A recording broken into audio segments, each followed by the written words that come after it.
দর্শক, মাসব্যাপী অমর একুশে বইমেলার প্রথম দিন আজ। এরই মধ্যে বইপ্রেমীরা ভিড় করছেন সেখানে। মেলা প্রাঙ্গণে আছেন আমাদের সহকর্মী পার্থ সঞ্জয়। আমরা সরাসরি যুক্ত হচ্ছি তার সাথে। পার্থ, একটু জানাবেন, জুলাই অভ্যুত্থান নিয়ে কিন্তু আয়োজিত এই মেলা সম্পর্কে আজকের উদ্বোধনে প্রধান উপদেষ্টা খুব নির্দিষ্ট করে কিছু কথা বলেছেন। আপনার কাছে জানতে চাচ্ছি যে প্রথম দিনের আয়োজন নিয়ে পাঠক এবং আয়োজক কি বলছেন। ধন্যবাদ। এই মুহূর্তে আমরা রয়েছি সোহরাওয়ার্দী প্রান্তে এবং প্রথম দিনের মেলার সন্ধ্যা।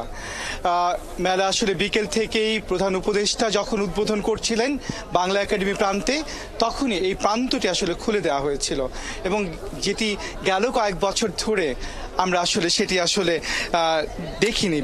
অনেকটাই ব্যতিক্রমীভাবেই মেলা বিকেল থেকেই সোহরাওয়ার্দী প্রান্তে পাঠকের ভিড় আমরা দেখেছি এবং সে পাঠকের ভিড় যত সময় গড়িয়েছে ততই বেড়েছে এবং বলা যায় যে অন্য কয়েক বছরের তুলনায় এবারের মেলার প্রথম দিনে পাঠকের সংখ্যা বেশ ভালো এবং এটি যেমন আসা জায়গা নিয়ে খবর, কিন্তু তার বিপরীতে যেই পাঠকরা এসেছেন তারা আসলে যেই অব্যবস্থাপনার মুখোমুখি হয়েছেন সেটিকে আসলে বলা যায় চরম। এবং সেই চরম অব্যবস্থাপনা কেমন? প্রবেশ পথ থেকে শুরু করে মেলার যে বিস্তীর্ণ প্রাঙ্গণ সোহরাওয়ার্দীতে, যেখানে স্টলগুলোর সরঞ্জাম থেকে শুরু করে পলিথিন, কাগজ এবং নানা বিষয় এবং হকারে আসলে মেলা আসলে অনেকটাই পাঠকরা ক্ষোভ প্রকাশ করছেন এবং পাঠকরা বলছেন যে প্রথম দিনের মেলা এভাবে ছেড়ে দিল এবং তারা হতাশ হয়েছেন এবং সেই হতাশার মাঝে আসার কথা পাঠক এসেছেন, তারা বই কিনছেন এবং এই মুহূর্তে আসলে আমরা যদি একটু আশেপাশে দেখতেই চাই যে আপনার সঙ্গে একটু যুক্ত হতে চাই যে আপনি তো মেলায় আসলেন, আমি দেখলাম পরিবার নিয়ে এসছেন, কেমন দেখছেন মেলা?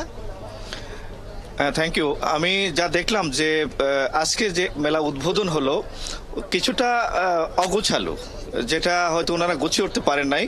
তো দর্শকরা এসেছেন, কিছু দর্শনার্থীরা এসেছেন, পাঠকরা এসেছেন, বাট ওইরকম অনেক জায়গায় কিছু নতুন বই কেমন দেখলেন?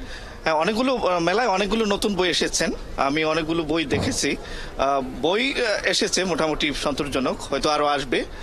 আর মোটামুটি যে অন্যান্য বছরের তুলনায় হয়তো আরো 2-4 দিন সময় লাগতে পারে। তো কথাই বলছিলেন কিছুক্ষণ আগে আমাদের সঙ্গে, আমরা এই মেলার অব্যবস্থাপনা নিয়ে কথা বলেছিলাম বাংলা একাডেমির মহাপরিচালক মোহাম্মদ আজমের সঙ্গে। তিনি আমাদেরকে আশ্বাস দিয়েছেন আগামীকাল মেলা শুরুর আগে তারা এই মেলাটিকে মোটামুটি একটা অবস্থায় নিয়ে যেতে পারবেন এবং একই সঙ্গে বলে রাখি যে নতুন বই এসেছে এবং সে বইয়ের মধ্যে জুলাই গণ অভ্যুত্থান একটি বড় বিষয় হয়ে এসেছে এবং সে বইয়ের কাটতিও আছে। তবে আশঙ্কা আছে সে বইগুলো তাড়াহুড়ো করে সম্পাদনা করা হয়েছে এবং সে কারণে সে বইয়ের মান নিয়ে তার অনেকে পাঠক প্রশ্ন তুলেছেন এবং পাঠকরা এটাও বলছেন যে প্রতি বছর অনেক বই আসে, কিন্তু কয়টা মানসম্পন্ন বই তারা আসে, এভাবেই তারা বলছেন ক্ষোভের কথা। তো আজকে প্রথম দিন মেলার, নিশ্চয়ই এই ব্যত্যয়গুলো কাটিয়ে আগামীকাল ঘুরে দাঁড়াবে মেলা।